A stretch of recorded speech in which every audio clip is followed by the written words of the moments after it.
Okay, welcome to the video. I wanted to do something a bit different today. I actually bought some of this watercolor ground. It's a Daniel Smith transparent watercolor ground.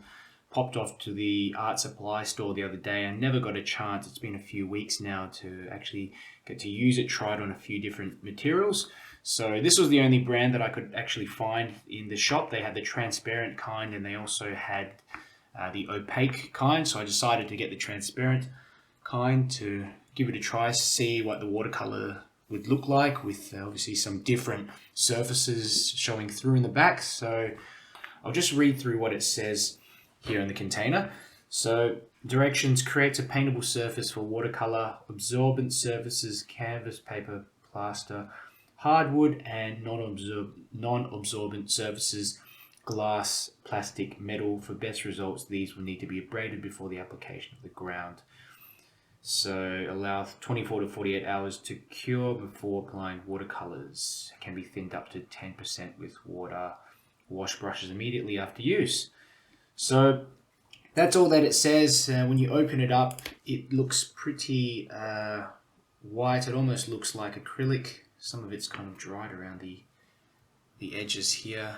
Not sure what's going on there, but yeah, it really just looks like quite a creamy white sort of color, and I'm excited to see what this will actually look like. It just creates a surface, a paintable surface. So I've got these 4 bits of material here, and I'm actually going to cut this bit of wood down because this is actually a plank that I found downstairs. I think it's from an old bed, and I've got some cardboard here, some pretty thick cardboard. I've got a bit of unsized cotton paper. So this is some handmade paper, and I say unsized because the sizing has pretty much deteriorated, and so when you try to paint on it, it just soaks through. So I'll call that practically unsized. I've also got a bit of plastic here. So this is a bit of coral flute. You normally use this to stick my paintings on and as sort of a backing sheet sometimes. So I'm going to cut that down into a smaller piece, and I wasn't able to find a sheet of glass, so I found the next best thing, just a bottle of juice. So I'm going to go ahead and get everything ready, cut it down into small pieces, and show you how I apply it, what it looks like. Okay, so I've done a little bit of cutting with a pocket knife saw that I have around the house. Not perfect, but it'll do the trick. I've also got a second piece, essentially, of every material here that I'm using. So basically I've got some here, the 4 bits of material, so wood, bit of plastic, cardboard, and unsized watercolor cotton paper. And on the right hand side here, I've got this pretty much the same thing.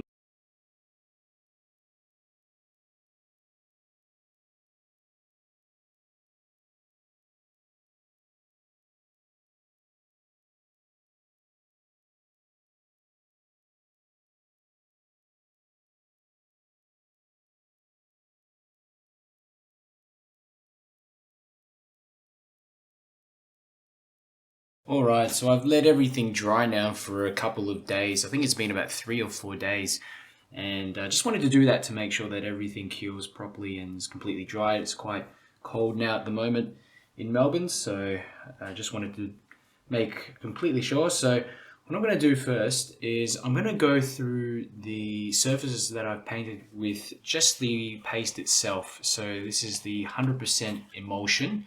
And I've got here a bit of cardboard, and on the other side here I've got that bit of unsized cotton paper. So I'm just going to do a couple of quick landscapes, no masterpieces here, just really to test out the paper. So I'll just put this on a little lean like that, and I'm just going to get in a quick outline here of a kind of mountain landscape or something like that. Just something very basic. The first thing I notice is that the paper is a lot rougher. It's definitely got a texture to it that it didn't have before. It was quite smooth, this bit of cardboard. So just getting in a few little bits and pieces. I'm just making this scene up really from the top of my head. I don't know what I'm doing, but just a quick quick little landscape, and get some smaller shapes in as well. Coming in here, maybe this could be like a river or something like that. Just coming into the to the foreground, something like this. And one thing really that you know, is worth mentioning is I've found that I've got little bits of dust and things inside, so make sure when obviously you prime your surface, put the emulsion on, just make sure that you clean that surface a little bit first, either just dust it off with the cloth or something like that, because it does dry with bits and pieces in it, so you probably can't see it here, but it is obvious, a bit more obvious from my end. So I'm going to just go in and give this one a try. So firstly, let's see if we can try some wetting wet. So I'm just wetting this section, this top part of the paper, with some clean water. Okay, and even in here, just where the mountains are, I'll just wet that down a bit. And it's interesting, it's definitely quite rough. The paper feels quite rough. So, I mean, it's not like sandpaper, but it does have a texture to it. I'm going to drop in a bit of blue now, so we'll try some cerulean blue in here. Okay, interesting. So it has, it is definitely spreading a lot more, and yeah, because I have painted on cardboard before just for, you know, just for fun, and it doesn't do this. It's definitely, it's not like watercolor paper, but it acts like it. So I'm just adding some darker bits in here, and you know, I'm also finding that the colors are definitely showing up. So they are looking fairly vibrant. So I'm just dropping in bits and pieces. Maybe we'll go some red and a bit of this, a little bit of this color, neutral tint up here. Let's go a bit darker up the top. Let's see how that looks. So it still spreads. It's an interesting texture. It's definitely different from normal watercolor paper, and you can still see the kind of brush marks of the wash before, of the emulsion, I mean, and it's kind of started to dry a bit around the bottom. Let's add in a bit of red here, just warm it up. A bit of yellow just around here. Okay.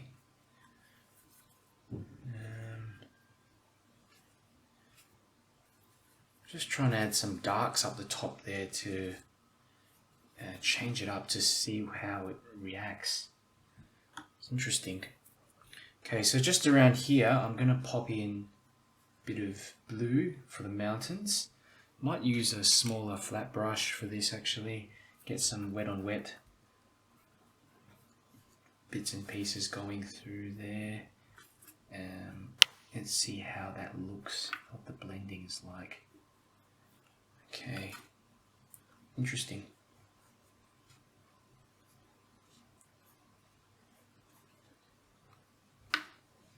Not bad. I have some sap green left over. I'll pick up a bit of that. Let's have a look at how it shows up.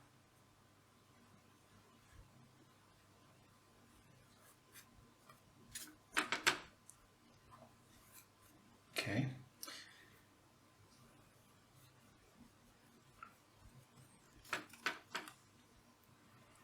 It's a very interesting feeling. I think this would take some getting used to, but you know, for those of you who are interested in painting on a different surface, yeah, it does provide, it definitely provides a paintable surface. It doesn't spread quite as well as normal cotton watercolor paper, but Yeah, it is a paintable, definitely a paintable surface. It's a different surface. I think it would just take a bit of getting used to. You know, I'm still trying to play around to see what works, what doesn't work. But as you can see, there's a bit of blending and things like that going on. Mountains in the back have kind of receded, so I'll just quickly go over some of that again and see what that looks like. Okay, it's all very abstract at the moment. Maybe we can add some, give it a dry and see what happens. You can see a bit of granulation here in parts of the painting as well. Just get in some wet on dry now to, I guess, show you what it looks like. You do get quite crisp, sharp lines in here. This is just a tree I'm quickly putting in. Something like that. Okay.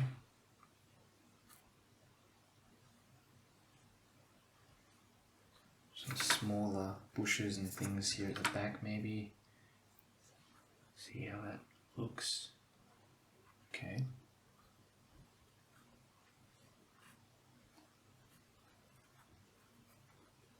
Bit of dry brush strokes.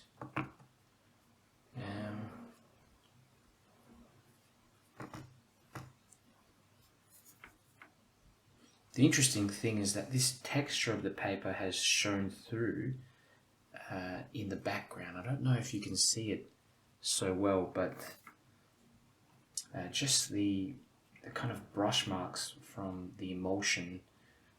So it's actually created a kind of interesting effect. I think I like it actually. It almost looks like imitates the wind or something like that. So yeah, that's just a little one that I've done. I don't mind that. So let's move on to the bit of watercolor, the bit of cotton paper, and see how that looks.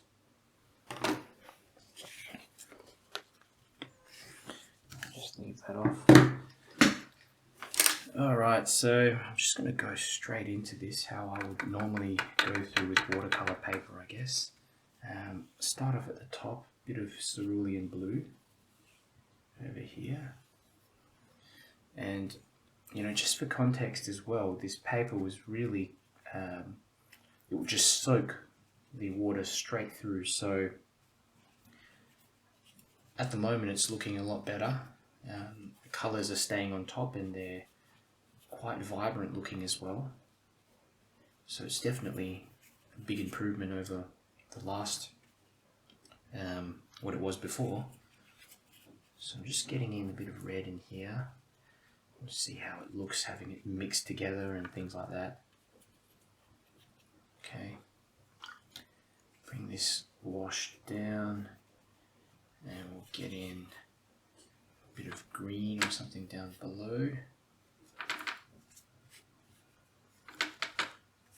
Some nice float. It feels pretty much like watercolor paper. Yeah, it just feels pretty much like watercolor paper. I can't tell much difference.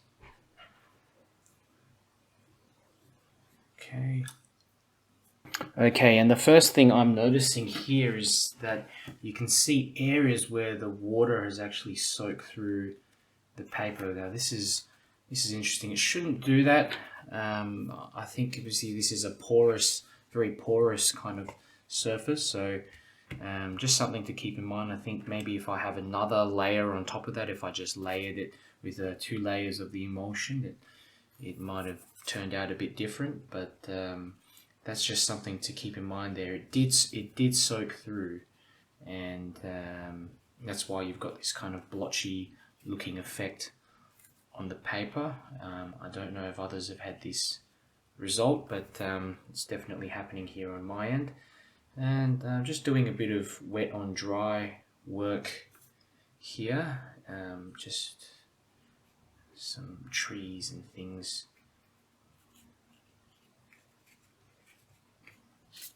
indicative kind of work, and that's turning out fine. That's looking good. I think it's more sort of when I've added in a lot of that water in the previous wash, it's not taken well to that. But yeah, it does look like an interesting little sketch regardless. So let's put that aside. And we'll do these other two now.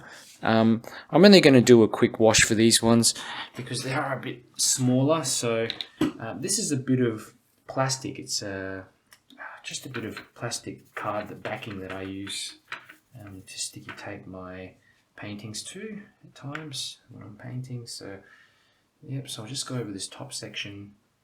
Okay, so interesting. It feels a little bit like the cardboard that I was using before.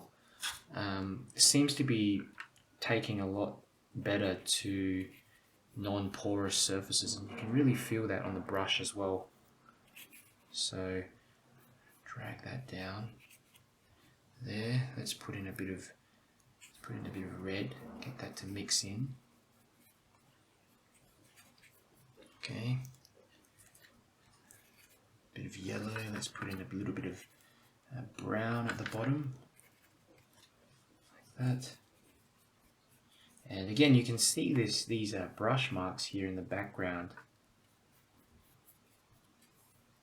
just from the emulsion that I've applied on with that flat brush. So I really can even paint all the way to the edges. Okay, interesting. So leave that to dry a little bit. Let's try this bit of wood here. This is just a bit of pine wood. We'll go something light to begin with, a bit of yellow. For the top section. Okay, and this is interesting because you've got the wood behind, which is already this warmer kind of color. So the good thing is that you can, well, it depends if that's what you're looking for, but you can see the texture of the wood behind. So I think this will create some quite interesting little effects on the wood actually. So I'm just bringing this down, let that mix in a bit. I might just tilt it slightly here. Just bringing this wash further down. Let's add in some more color. And actually this is my favorite surface so far to paint on. I don't know whether it's just due to the actual surface of the wood,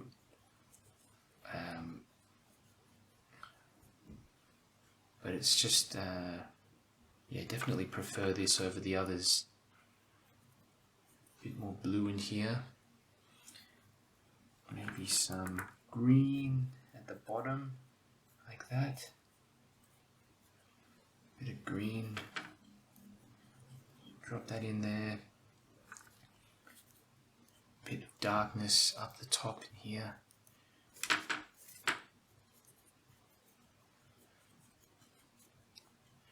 Swap over, I might use a larger brush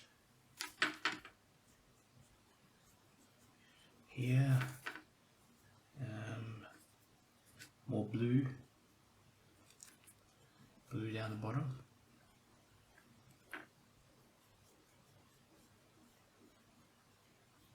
Okay, that's turned out quite interesting. I actually like how that's turned out, and the fact that you can see the wood showing through as well. So I'm going to give these both a little dry. I'm going to get in a few little rough marks in here.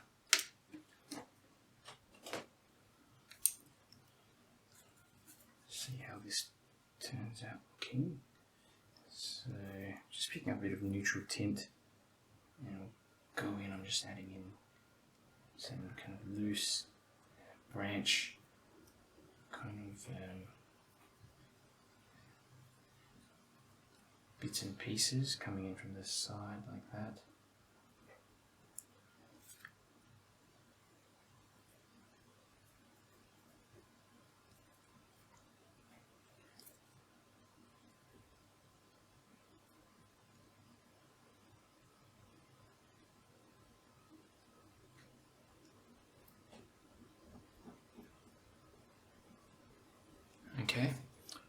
here.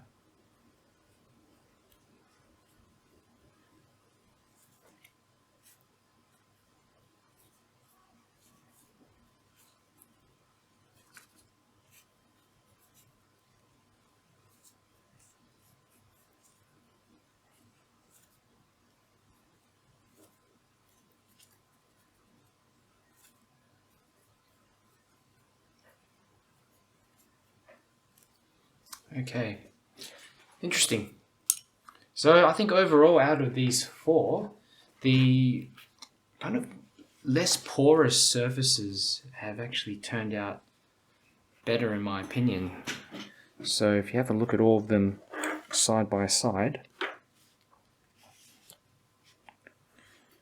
my favourite's probably the wood. That surface is interesting, and I'm thinking I'm actually going to give this a proper try. I'll do a proper watercolour painting on a bit of wood, a large bit of wood when I find some later. The cardboard I think's worked out quite well. I think it's just things look nice and blended, and there's more consistency overall. In terms of the two less desirable surfaces, I think these two here, this bit of plastic and the bit of paper here that didn't seem to size properly, those are probably my least favorite surfaces. So I'm going to give this a try on the 10% one and see if we get similar results. Okay, so this is the 10% water to 90% emulsion that we're going to be trialing now. So I might actually just go in. Where's my pencil? If I can just get a little sketch. I've lost my pencil. Let's go in and just get in a bit of a quick sketch. Maybe this is a path or something like that. Going in here, and we've got some trees coming up to the sides like this. Very scratchy. You can just feel it in the paper here. We might have a house here. Like that. Right there.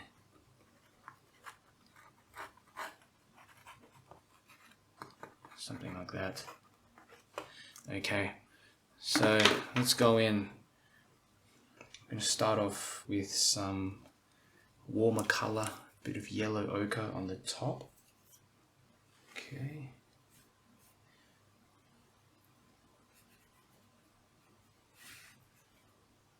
Put a bit of red there too.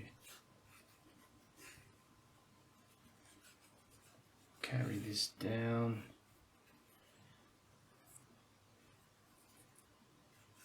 It's got a bit thicker with the yellows around here. Maybe just get in the roof. I'll get this away. That. Yeah. Okay. It's blended quite nicely. Again, you can definitely see the strokes of how I've applied the emulsion in the background, so something to keep in mind.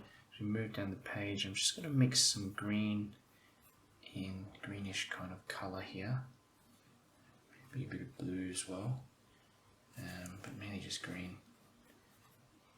The foreground coming down, got a bit of blue here, just a bit of blue coming through for the water, or the path, I don't know what it is. Great. A bit more green, this is sap green.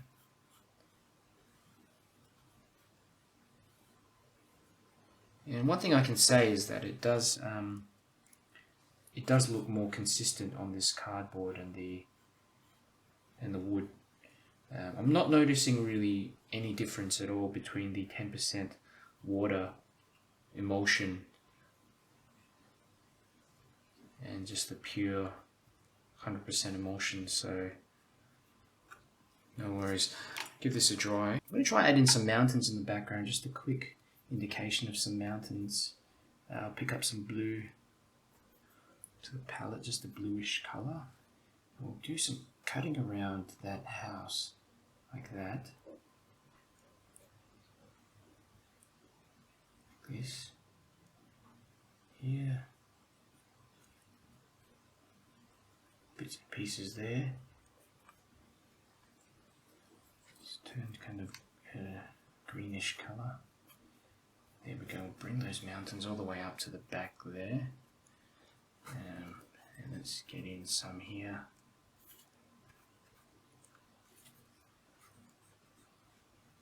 Yeah, so it's definitely behaving to the point where I can cut around objects.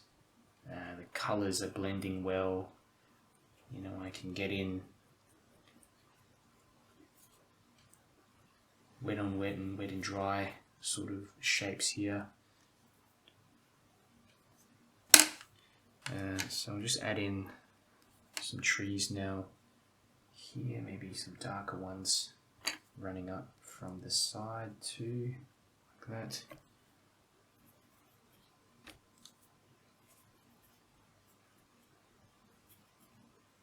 There.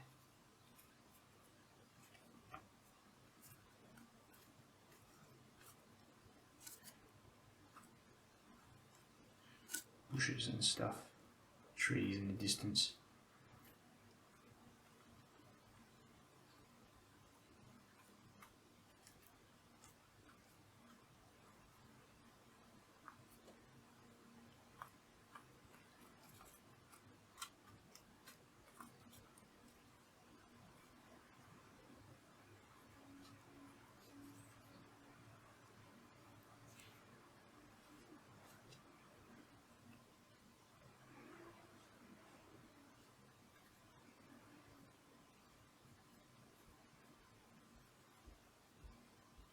Some trees around the house as well, like that.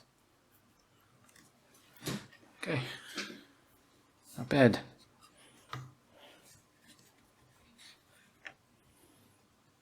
Now time to go with this again, this other bit of paper, and I'm hoping this one might turn out better than the old one. So let's go in a bit of yellow ochre first. Yellow ochre.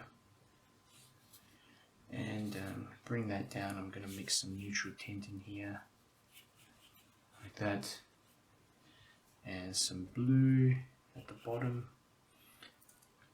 Quite a watery mix of everything. I think this is really the only way that we can test out how the paper performs with the full range of wetness. So just bring that all the way down the bottom like this.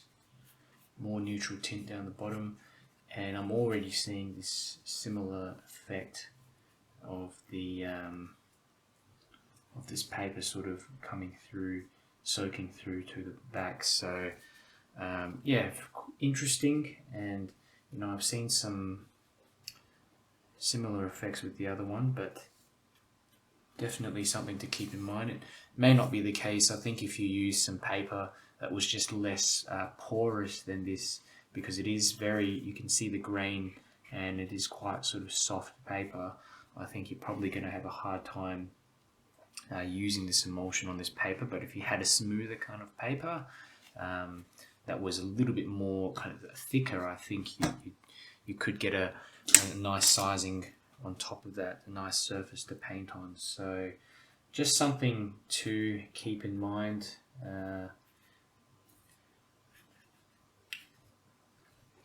The colours though look okay. They're a little bit washed out, but it does look better than what it did before when I was just using the kind of unsized paper.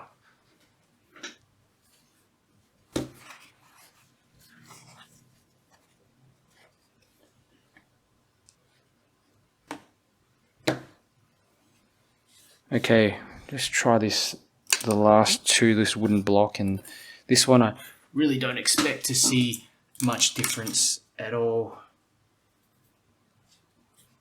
There we go. just a bit of colour running through this.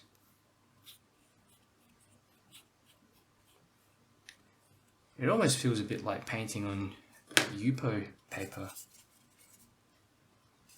for this bit of plastic.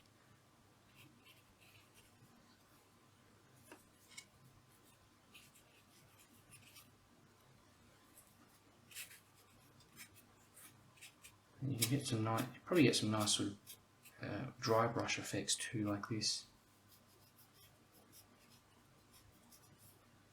So definitely quite similar. Don't see much difference between the 10 and the 10% water and just 100% emulsion.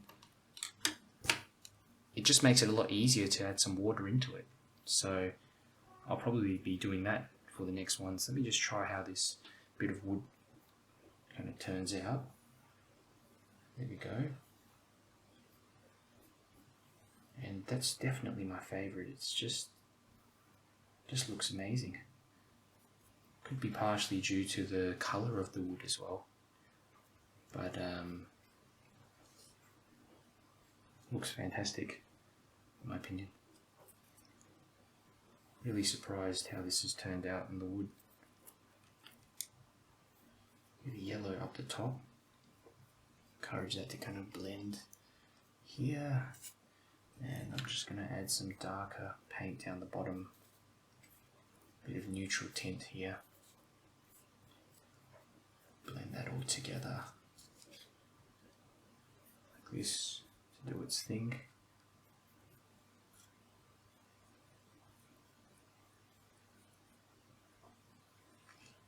Okay, fantastic. Give this a dry. Let's get in some marks over the top. Where's my brush? Okay. Some darker marks over the top.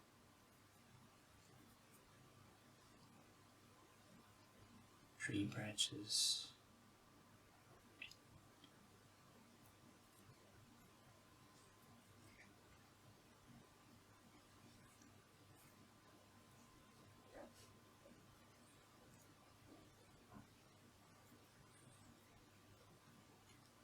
Just a little quick mountain landscape like that. Let's go for this other one.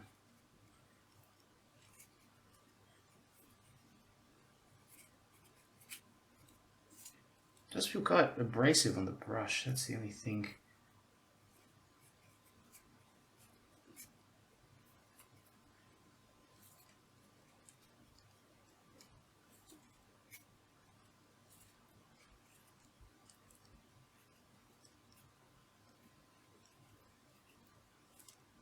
It looks a bit like a monochromatic painting.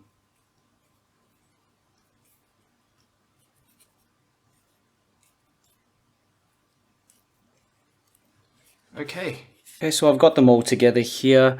So on the top we've got the 100% emulsion, and on the bottom we've got the 90% emulsion. I really don't see too much of a difference there. The only thing is that I did apply more emulsion on the top because it's just thicker. It's harder to sort of get it in a sort of thin wash, so you can see more of those brush strokes moving across. In terms of the paper, I really don't see too much of a difference there. We'll move on to the other surfaces now.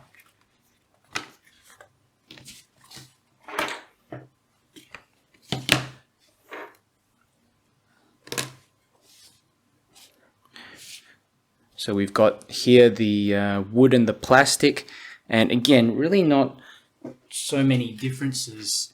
We've got the plastic here, which I can't see too much of a difference between the 10% and 100%. With the wood, funny enough, I don't know whether it's to do with how I've sort of brushed it on, but I may have just been more consistent with using that brush to put on the emulsion with the smaller block. And it also could be due to the water as well, thinning it down. But that does look a bit smoother. So interesting. I might, if I end up painting on a bit of wood again, I'm probably going to add just some water so that it looks looks more like this. But out of all these, definitely my favorites would be these wooden blocks. So last one I'm going to do now is a little bonus one, just the glass bottle.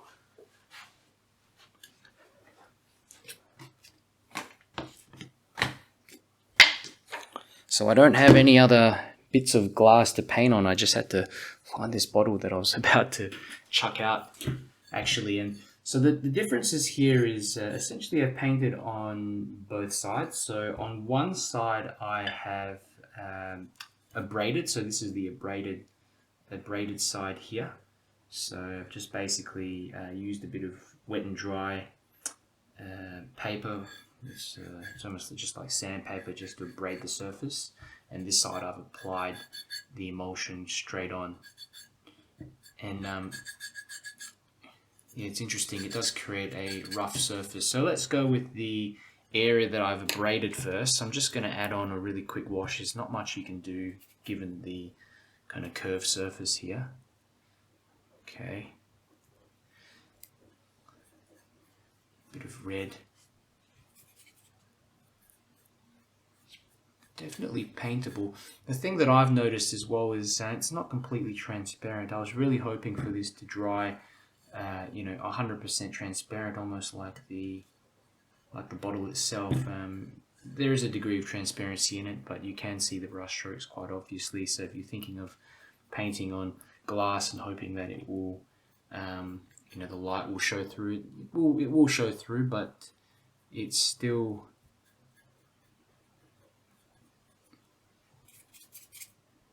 The light will show through, but it's still not as transparent as you'd probably like.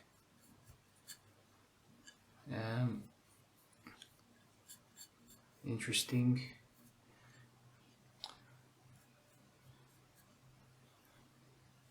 I mean, it doesn't look as good as the wood and the bit of cardboard. This is the most non-porous surface that I've used. So let's turn over, let's go to this side here. And this is just straight on without any abrading to the surface. And yeah, it's a very similar effect here. Not really much difference in terms of the absorbency. I can't detect any difference in the absorbency anyway. But it does make it paintable. I probably wouldn't go with glass because I feel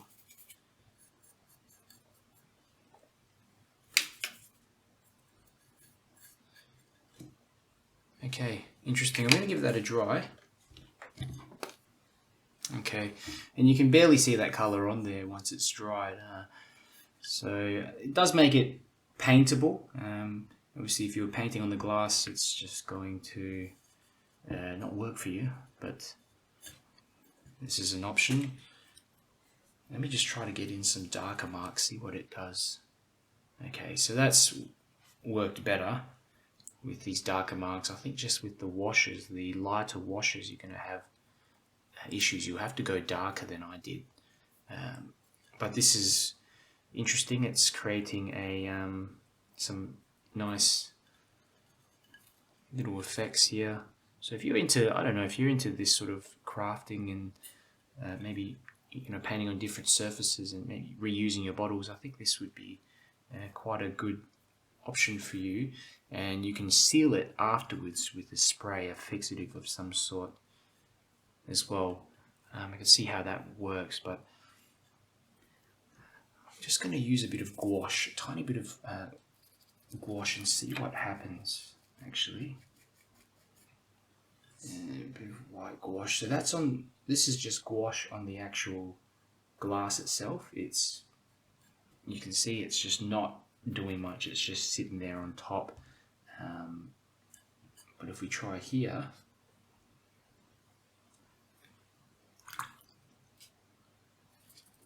that's definitely looking a lot better. You're getting a kind of matte finish, and it doesn't get this, it doesn't run and streak like that, so you can tell the difference. So interesting.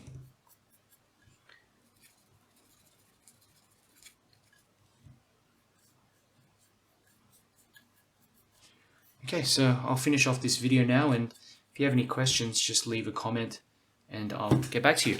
I hope you liked the video. Check out these tutorials down the side here. I've got a couple of playlists that will help you get some ideas and improve your watercolors.